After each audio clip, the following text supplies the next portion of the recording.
नमस्कार स्टूडेंट्स, आपका अपने चैनल पे स्वागत और अभिनंदन है। आज हम एक महत्वपूर्ण कॉन्सेप्ट को समझने जा रहे हैं जो कि वर्तमान में बहुत बड़ा चर्चा का विषय बना हुआ है। वन नेशन वन इलेक्शन, एक देश और एक चुनाव। इस कॉन्सेप्ट के या इस जो ये अपना कॉन्सेप्ट चल रहा है, एक देश में एक ही बार चुनाव होने चाहिए, इसके फायदे क्या हैं, नुकसान क्या हैं और इसको लागू करने से पहले क्या संविधान में संशोधन करना पड़ेगा, कौन से कार्य करने पड़ेंगे। क्योंकि आपको ध्यान होगा कि अनुच्छेद 368 के तहत संविधान में संशोधन करने की शक्ति है वो संसद के पास है। संविधान ने संशोधन करने की शक्ति किसको दी है? संसद को दी है। लेकिन जो चुनाव है, निष्पक्ष चुनाव व्यवस्था है, स्वतंत्र चुनाव व्यवस्था है, वो बेसिक स्ट्रक्चर का हिस्सा है। बेसिक स्ट्रक्चर का जो कॉन्सेप्ट है वो कब दिया गया था वो भी हम देखने वाले हैं। तो आपको ध्यान हो कि अनुच्छेद 368 के तहत संविधान में संशोधन करने की जो पावर संसद के पास है, तो संसद वहीं तक संशोधन कर सकती है जब तक बेसिक स्ट्रक्चर को कोई नुकसान नहीं हो। बेसिक स्ट्रक्चर को कौन देखेगा? तो बेसिक स्ट्रक्चर को देखने के लिए न्यायपालिका के पास पावर है। तो हम देख लेते हैं कि आखिर जो वन नेशन वन इलेक्शन है, एक देश और एक चुनाव का जो आइडिया है, ये है क्या, आखिर कॉन्सेप्ट क्या है, ये अभी चर्चा का विषय क्यों बना हुआ है। तो हम देख लेते हैं पहले इसको कि वन नेशन वन इलेक्शन, एक देश एक चुनाव का आइडिया देश में एक साथ चुनाव कराए जाने से है। बिल्कुल सरल है, सहज है कि एक साथ पूरे देश में चुनाव करवाए जाएं। किसके? लोकसभा के और विधानसभा के। लोकसभा और विधानसभाओं के एक साथ चुनाव करवाए जाने चाहिए। इसके लिए ये चर्चा चली हुई है। इसका मतलब ये है कि पूरे देश में लोकसभा के चुनाव और सभी राज्यों की जो विधानसभा हैं, वर्तमान में 28 राज्य हैं और 28 राज्यों के चुनाव और 2 ऐसे केंद्र शासित प्रदेश हैं, दिल्ली और पांडुचेरी, जिसमें भी विधानसभा है। तो सभी राज्यों और केंद्र शासित प्रदेशों के जो विधानसभा के चुनाव हैं वो एक साथ करवाए जाएं, वही है एक देश एक चुनाव का कॉन्सेप्ट। दोनों चुनावों के लिए संभवतः वोटिंग भी साथ हो और आसपास ही हो।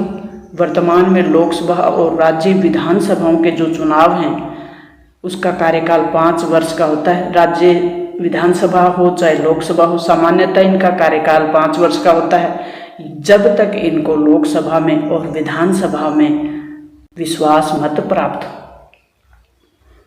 तो ये विधायिका के भंग होने के अलग अलग करवाए जाते रहे, क्योंकि 5 साल से पहले भी कभी भी लोकसभा के चुनाव 5 वर्ष से पहले हो सकते हैं, क्योंकि लोकसभा भंग हो सकती है। कभी भी विधानसभा के चुनाव पहले हो सकते हैं, क्योंकि सामान्यतः कार्यकाल 5 वर्ष का होता है। लेकिन यदि सरकार को विधानसभा में बहुमत प्राप्त नहीं हो या विश्वास मत प्राप्त नहीं हो, अविश्वास प्रस्ताव पारित हो जाए, तो 5 साल से पहले भी विधानसभा भंग हो सकती है। लोकसभा भी इसी प्रक्रिया से भंग हो सकती है। तो क्या इसका कॉन्सेप्ट पहले था वन नेशन वन इलेक्शन? तो भारत में फिलहाल जो राज्य हैं उनकी विधानसभा और देश में लोकसभा के चुनाव अलग अलग समय पे हो रहे हैं। वन नेशन वन इलेक्शन का मतलब है कि पूरे देश में एक ही साथ लोकसभा और विधानसभा के चुनाव करवाए जाने चाहिए। यानी मतदाता लोकसभा और राज्य विधानसभाओं के चुनावों को में अपने जो कैंडिडेट हैं, अपने जो सदस्य हैं, उनके चुनने के लिए एक ही दिन एक ही समय पर या चरणबद्ध तरीके से अपने वोट डालें। तो इससे पहले हम देखें, इतिहास में जाएं थोड़ा, तो 1952 में पहले आम चुनाव हुए थे देश में, 1957 में दूसरे आम चुनाव हुए, 62 में तीसरे हुए और 1967 में चौथे आम चुनाव हुए। तो चौथे आम चुनाव तक लोकसभा और विधानसभाओं के चुनाव एक ही साथ हो रहे थे।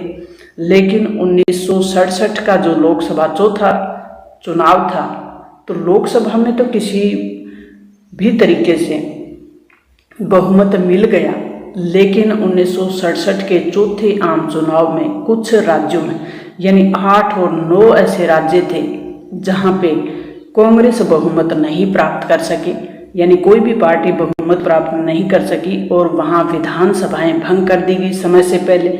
और 1970 में भी लोकसभा भंग कर दी गई। इस वजह से एक देश एक चुनाव की जो परंपरा चली आ रही थी 1952 से, वो टूट जाती है। एक साथ चुनाव के फायदे क्या हैं? तो देश में एक साथ चुनाव कराए जाने के समर्थन में सबसे मजबूत तर्क ये दिया जाता है कि अलग अलग चुनावों में अलग अलग समय पे जब चुनाव होते हैं तो खर्च भी ज़्यादा आता है, भारी भरकम राशि खर्च होती है। फिर दूसरा है कि उसमें जो प्रशासनिक मशीनरी लगी होती है चुनाव करवाने में, वो भी उसका भी समय है, वो ज़्यादातर चुनाव में चला जाता है। और जो अधिकारी हैं वो जो जन कल्याण के कार्यों में अपना समय नहीं देकर चुनावी कार्य में ज़्यादा व्यस्त हो जाने से जो जन कल्याण के कार्य हैं वो प्रभावित होते हैं। विधि आयोग ने भी जताया कि मतदान बढ़ने का अनुमान है। विधि आयोग का भी कहना है कि अगर एक साथ चुनाव होते हैं तो मतदान भी बढ़ेगा। तो पिछले कुछ सालों से देखा गया है कि हर साल कहीं ना कहीं चुनाव होते रहते हैं, कभी विधानसभा के कभी लोकसभा के।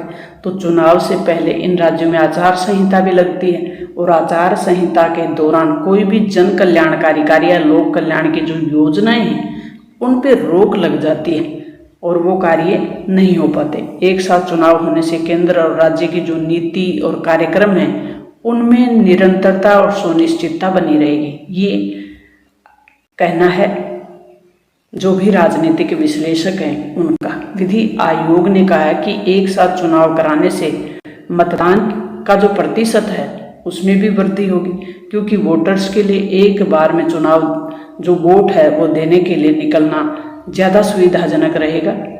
तो वोट देने वाले लोग हैं वो ज़्यादा संख्या में वोट देंगे और इससे मतदान का जो प्रतिशत है उसमें वृद्धि होगी। एक देश एक चुनाव के लिए क्या करना पड़ेगा? अब ऊपर मैंने बताया था कि अनुच्छेद 368 के तहत संविधान में संशोधन करने की शक्ति है वो किसके पास है? संसद के पास है। संसद कहाँ तक संशोधन कर सकती है? जब तक अपने संविधान का बेसिक स्ट्रक्चर है वो प्रभावित नहीं हो। तो निष्पक्ष और स्वतंत्र चुनाव प्रक्रिया है वो संविधान के बेसिक स्ट्रक्चर का हिस्सा है। तो इसमें संविधान में सीधा सा मतलब है कि संविधान में संशोधन करना पड़ेगा। लोकसभा और राज्यसभा चुनाव एक साथ कराए जाने के लिए संवैधानिक संशोधन करना पड़ेगा। साथ ही जनप्रतिनिधित्व अधिनियम 1951 है और अन्य जो भी संसदीय प्रक्रियाएं हैं उनमें भी संशोधन करना पड़ेगा। तो हम देख लेते हैं कौन से बदलाव करने पड़ेंगे। One nation one election bill लाने के लिए 16 राज्यों की विधानसभाओं का समर्थन लेना पड़ेगा। यानी संविधान में संशोधन करने के लिए अनुच्छेद 368 के तहत संसद को 3 प्रक्रियाएं अपनानी पड़ती हैं। तो एक प्रक्रिया तो सामान्य बहुमत से हो जाता है, कुछ ऐसे अनुच्छेद हैं संविधान में वो सामान्य बहुमत से संशोधित हो जाते हैं। दूसरी जो प्रक्रिया है वो 2/3 बहुमत से होगी। तीसरी जो प्रक्रिया है वो है 2/3 बहुमत प्लस आधे राज्यों की अनुमति।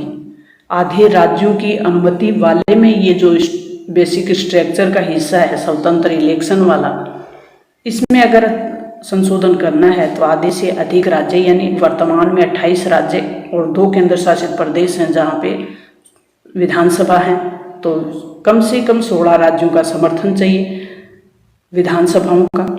और जो बिल है जनप्रतिनिधित्व अधिनियम 1951, इसमें भी बदलाव करना पड़ेगा।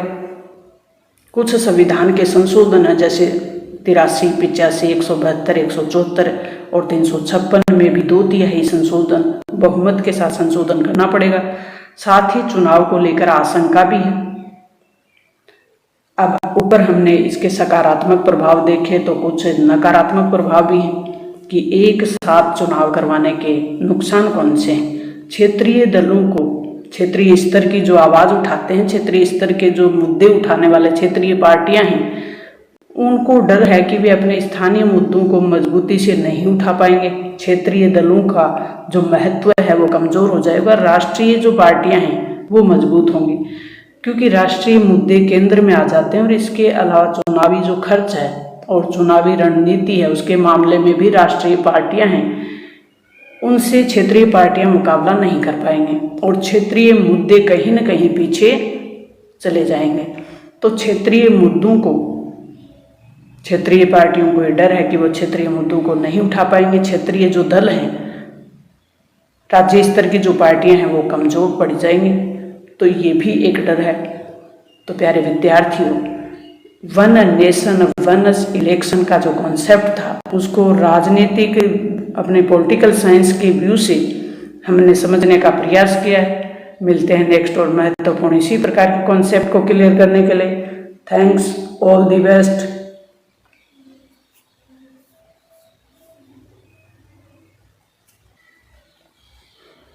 प्यारे विद्यार्थियों, अपने कक्षा 5 से लेकर कक्षा 12 तक 12th क्लास की NCERT का बोर्ड क्लासों का भी अपने साथ साथ जो सिलेबस है वो चल रहा है। शेखावाटी मिशन, संजीव डेस वर्क और एक्सीलेंट डेस वर्क के सभी चैप्टर करवाए जाते हैं जो परीक्षा उपयोगी महत्वपूर्ण है। तो आपका कोई भी रिश्तेदार, भाई, पड़ोसी इस प्रकार की तैयारी कर रहे हो तो उन तक शेयर ज़रूर करें। आपको कॉन्सेप्ट समझ में आया हो तो एक लाइक ज़रूर करें। Thanks, all the best.